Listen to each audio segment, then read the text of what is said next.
நாசரேத்து ஊரில் உள்ள அனைவரும் அறிய வேண்டியது என்னவெனில், கலிலேயா யூதேயா தேசத்தில் உள்ள அனைவரும் குடிமதிப்பெழுத வேண்டும் என்று அகஸ்திராயனால் கட்டளை பிறந்துள்ளது. எனவே எல்லோரும் அவரவர் ஊர்களுக்கு சென்று குடிமதிப்பெழுதி கொள்ளும்படி கேட்டுக் கொள்ளப்படுகிறார்கள்.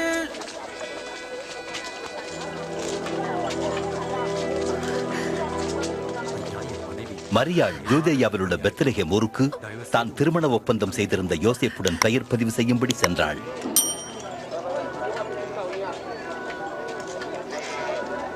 பெத்லகேமில் அவர்களுக்கு தங்க இடமில்லாதிருந்தது.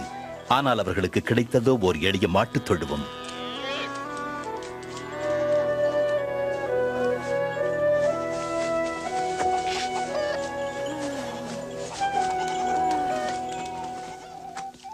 அப்பொழுது அந்த தேசத்தின் சில மேய்ப்பர்கள் இரவிலே வயல்வெளியில் ஆடுகளை காத்துக் கொண்டிருந்தார்கள். தேவதூதன் அவர்கள் முன் தோன்றினான். தெய்வீக மகிமை அவர்களை சுற்றிலும் பிரகாசித்தது.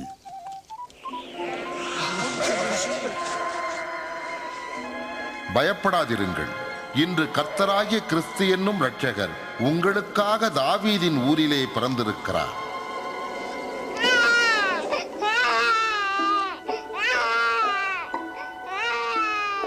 மேய்ப்பர்கள் அவ்விடம் விட்டு விரைந்து தொழுவத்தில் பிறந்த பாலனை காண சென்றனர். கன்னித்தாய்க்கு பிறந்த இரட்சகரின் பிறப்பின் நற்செய்தியை முதலில் பரப்பினவர்கள் இவர்களே.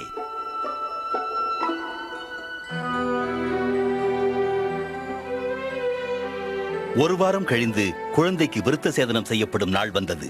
அப்பொழுது யோசேப்பும் மரியாளும் குழந்தையை எருசலேம் தேவாலயத்திற்கு கொண்டு சென்று இயேசு என்று பெயர் சூட்டி தேவனுக்கு பிரதிஷ்டை செய்தனர். தேவாலயத்தில் உண்மையும் பக்தியும் உள்ள ஒருவர் இருந்தார்.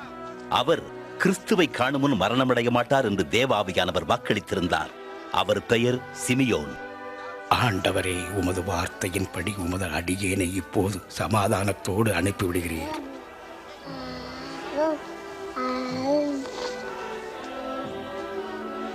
உம்முடைய இரட்சண்யத்தை என் கண்கள் கண்டது.